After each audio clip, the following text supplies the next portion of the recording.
Good to have you back. You're watching TVC News. Our children in Bayelsa State have expressed hope that Nigeria's fortunes will improve even as the country marks its 57th independence anniversary.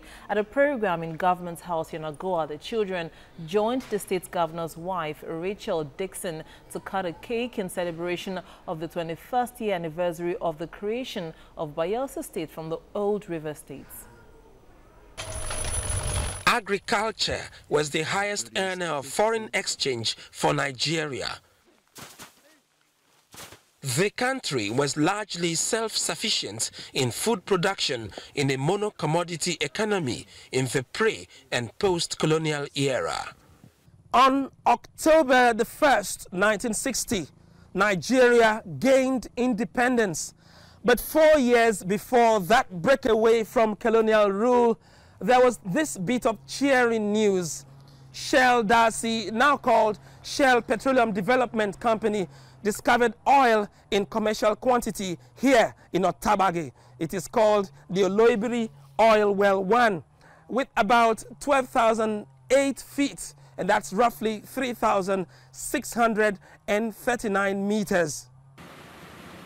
Nigeria exported its first crude oil in February 1958 from the Oloibiri oil field, initially at the rate of 5,100 barrels per day.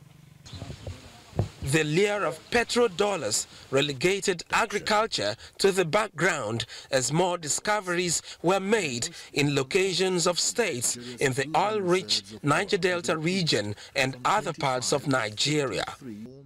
But exploration for oil became trouble to the soil. The first major oil spill was recorded in Ogoniland in the then southeast in 1970, and ever since there have been reported cases in some parts of the country, leading to litigations involving Shell Petroleum Development Company, Ajib Oil Company, and others. According to the Nigerian government, there were more than 7,000 spills between 1970 and 2000. So far as the government of Nigeria is concerned, once the revenue is coming to Abuja, then no problems. For the oil companies, once we can make profits, no problem. Whether on the heads of people, on the graves of people, it doesn't matter. And that exactly represents the attitude till now. On January the 16th, 2012, a gas leakage explosion from a Chevron facility along the Atlantic fringe of Brass and Southern Niger Council areas led to a pollution of nearby seas and the farmlands of coastal communities. The over 2 weeks old fire on the Atlantic brought a federal government delegation to Kolwama, led by former President Goodluck Jonathan.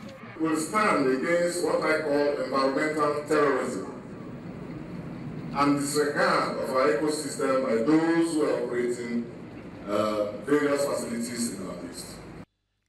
The international oil companies are often culpable due to equipment failure as a result of lack of maintenance of pipelines, but elements of sabotage cannot be totally ruled out.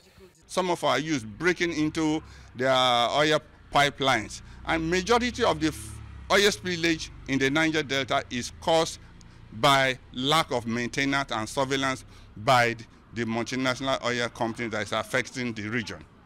The Niger Delta suffers from environmental pollution. From the seas to the farmlands to the lakes and the rivers, it is the same sad story from Goi in Ogoniland in River State to Ikalama, Yenagoa Council area of Bayelsa State. The lifespan of the people of the Niger Delta has continued to diminish. It has continued to go down. Experts have said that the life expectancy in the Niger Delta is lower than any other region in Nigeria, and that is what we are being treated. We are dying slowly. The Ogoni scenario is just a sample in the Niger Delta. Several communities are there, like Ogoni.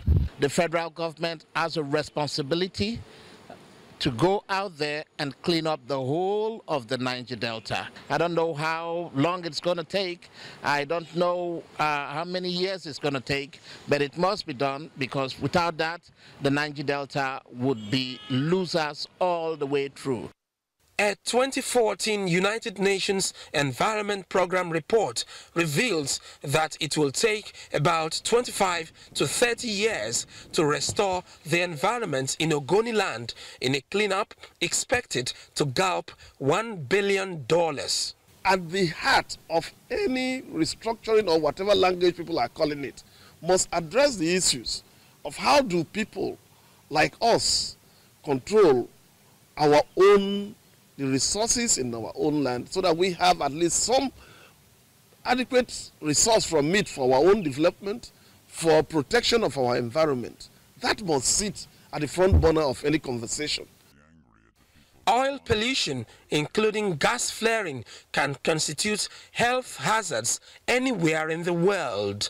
But to halt this disturbing trend, the Nigerian government needs to introduce stricter and firmer regulations to compel international oil companies to apply standard best practices here for the people of the region to have a breath of fresh air.